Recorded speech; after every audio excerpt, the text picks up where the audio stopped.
పొద్దున్నే మీరు ఒక కప్పు కాఫీ తాగితే అది శక్తినివ్వడంతో పాటు కొద్దిగా ఆందోళన కూడా కలిగిస్తుంది. ప్రత్యేకించి పిల్లలు బూడిద గుమ్మడి రసం తప్పకుండా తాగాలి. ఈ మార్పును దాన్ని తీసుకోవడం మొదలుపెట్టిన కొన్ని వారాల్లోనే గమనించొచ్చు. యోగా సాంప్రదాయంలో మనం ఆహారాన్ని 3 రకాలుగా విభజిస్తాం.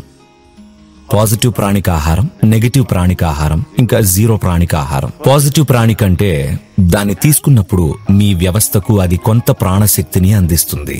నెగటివ్ ప్రాణిక అంటే అది మీ వ్యవస్థలోని శక్తిని తగ్గిస్తుంది. జీరో ప్రాణిక అనేది పెంచదు, తగ్గించదు, దాన్ని కేవలం రుచి కోసం తీసుకుంటూ ఉంటారు. కాబట్టి మీరు పాజిటివ్ ప్రాణిక ఆహారం తీసుకుంటే మీ శక్తి క్రియాశీలకంగా ప్రకంపిస్తుంది. ముఖ్యంగా ప్రాణశక్తికి చాలా మేలు చేసే ఒక ఆహారం బూడిద గుమ్మడికాయ. బూడిద గుమ్మడికాయ చాలా ప్రాణహితమైన ఆహారం. బహుశా ఈ రోజుల్లో దాన్ని కేవలం గుమ్మం ముందు వేలాడదీస్తున్నారు, లేదా 3 కూడళ్ల రోడ్డు మీద పగలగొట్టి గేదెలకు వేయడమో చేస్తున్నారు. కానీ మీరు మాత్రం దాన్ని తినడం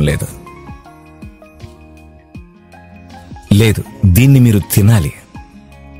బూడిద గుమ్మడికాయలో చాలా ఎక్కువ ప్రాణశక్తి ఉంటుంది కాబట్టి మీరు దాన్ని ఇంటి గుమ్మానికి కడతారు, తద్వారా దాని నుండి చక్కటి శక్తి ఆవరిస్తుందని. కానీ దానికి అంతటి ప్రాణశక్తి ఉన్నప్పుడు దాన్ని మీ లోపలికి తీసుకోవడం మేలే కదా. దాన్ని మీలోనికి తీసుకోవడం మంచిది, ముఖ్యంగా మీరు గనక దాన్ని తింటే. దీనిపైన ఎన్నో పరిశోధనలు కూడా ఉన్నాయి. మీరు ప్రతిరోజు ఒక గ్లాసుడు బూడిద గుమ్మడికాయ రసం తీసుకున్నట్లయితే మీ శరీరంలోని క్యాన్సర్ కణాల సంఖ్య గణనీయంగా తగ్గుతుంది. ఇంకా మీకే తెలుస్తుంది, మీ బుద్ధి మరింత నిశితంగా మారడాన్ని మీరు స్పష్టంగా చూడగలుగుతారు.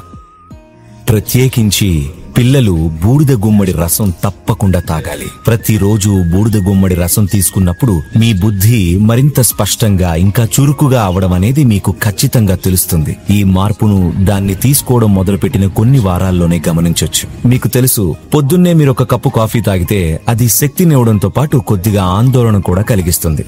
అదే మీరు బూడిద గుమ్మడి రసం గనుక తాగితే అది గొప్ప శక్తినివ్వడంతో పాటు మిమ్మల్ని స్థిమితపరుస్తుంది. వీలైనంత తరచుగా దీన్ని తీసుకోవడం మంచిది. కానీ ఆస్తమా ఉన్నవారు, తరచుగా జలుబు దగ్గులతో బాధపడేవారు బూడిద గుమ్మడి రసం తాగినప్పుడు వెంటనే జలుబు చేసే అవకాశం ఉంది. ఎందుకంటే అది వ్యవస్థలో చలువ కలిగేలా చేస్తుంది. అటువంటి సమస్య ఉన్నవారు బూడిద గుమ్మడి రసానికి కొంత తేనె గాని మిరియాల పొడిని గాని కలిపి తీసుకోవాలి. అలా చేయడం వల్ల బూడిద గుమ్మడి వల్ల కలిగే చల్లదనం కొంతవరకు తగ్గుతుంది. మనం మనుగడ సాగించడం కోసం మాత్రమే తినేటప్పుడు మన చేతికి దొరికితే అది తినేసేవాళ్ళం.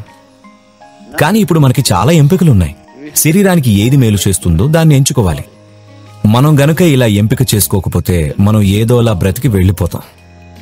ఇవన్నీ ఎవరికి ముఖ్యమంటే కేవలం ఎవరైతే నిరంతరం తమ జీవితాన్ని మెరుగుపరుచుకోవడం ఎలా, ఇంకొంచెం మెరుగ్గా రాణించడం ఎలా, జీవం యొక్క మరొక పార్శ్వాన్ని అనుభూతి చెందడం ఎలా అంటూ కృషి చేస్తూ ఉంటారో వారి విషయంలో ఈ యంత్రానికి ఎటువంటి ఆహారాన్ని లేదా ఇంధనాన్ని అందిస్తున్నాము అన్నది చాలా ముఖ్యమైనది.